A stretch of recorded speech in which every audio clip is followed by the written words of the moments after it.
फयाज़ ही छा? हाँ बाबा। छा पियो करीं हिते? यार सॼो जाम शुरू फाटक रोलियो आहे, यूनिवर्सिटियूं रोलियो आहे, हॉस्टलियूं रोलियो आहे। 200-300 रुपया पिया खपनि यार, कीअं न ॾिना आहिनि। छा कंदे 200? तोसां हाणे अवेस कहिड़ी ॻाल्हि लिकायां भाउ। हीरोइन खां पोइ आइस जे नशे ते लथोसि, बसि उहो मूंखे वठिणो आहे। ICU नशो? अॼु हिन नशे जे करे तोखे हॉस्टल मां कढियो न, तो अञा हिन ते लही पियो आहे? अॻे कढियो न, हाणे उते पाण पुॼाईंदा आहिनि। हॉस्टल में पुॼाईंदा आहिनि? हे त असांजी आहे, गर्ल्स हॉस्टल में बि पुॼाईंदा आहिनि, पर पैसा जो न आहे न, इन करे अॼु ॿार निकितो आहे, ख्वार थियो आहे वॾो भाउ। मिड़ई आयो आहे त जान कराए तूं ई भला। केॾो हार्ड वर्किंग हूंदो हुए।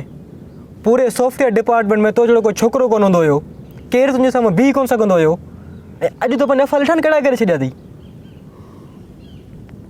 बसि भाउ हाणे अफ़ाल सुधरी वेंदा, तूं रुगो अॼोको ॾींहुं मदद कर, पाण ई मां पंहिंजा अफ़ाल सुधारे वेंदुसि, सम्झंदो कर। अड़े असांजी सिंध जी ज़मीन ते कब्ज़ा थी चुका आहिनि, ॿाहिरियों अची मुसलत थियो आहे, ऐं तव्हां मंशियात में पुरायो। 200 रुपया ॾे, कब्ज़ा बि छॾाईंदासीं। धूड़ कब्ज़ा छॾाईंदो, पहिरियां हिन मंशियात मां ॿाहिरि निकिरो।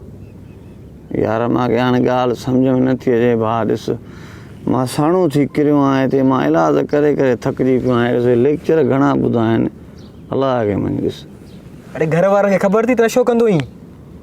उन्हनि ख़बर पई आहे, उन्हनि लेदावा करे छॾियो आहे, डिस्कनेक्ट थी विया आहिनि। उहे जेकॾहिं हुजनि हा त मां तोखे इलाज कयां। यार for God sake try to understand my feelings in this situation, what I do, please tell me भाउ। I am sorry, I don't want to help you in this situation. बाक़ी मूंखे कोन थी ख़बर पए थी मंशात पूरे जामशोरे फाटक ते पहुची कीअं थी। वाह, इहो हले थो जान, पहुचे थी, मणनि जे तादाद ते थी पहुचे।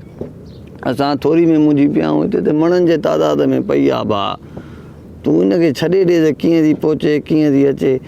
मुंहिंजी मदद कर, अबो थी। ॾिस पढ़ी आहे, को मुल्क जो नालो रोशन करी आहे, को सिंध जो नालो रोशन करी आहे। इहा मंशात असां ताईं बि पहुती हुई, पर असां अॼु ताईं असां लथोसीं।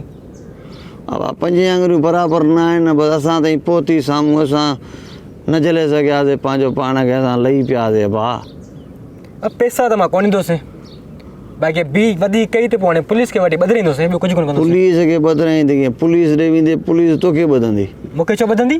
ज़ाहिर आहे उन्हनि जी रोज़ी ते लत ॾींदे त तोखे छॾींदा। ठीकु आहे, मां बि ॾिसां थो जामशोर में मंशियात कीअं थी हले। हाणे वरी ईअं न कर, न ॾिस हेॾे ओ वाह। हाणे तोखे माना 9 ॼणा त न ॾे त न ॾुख आहे त न, हाणे तो पैसा न ॾिना त न ॾे। बाक़ी हाणे मंशियात बंदि कराईंदे पोइ असां कंहिंखे इलाज कंदा वठंदासीं।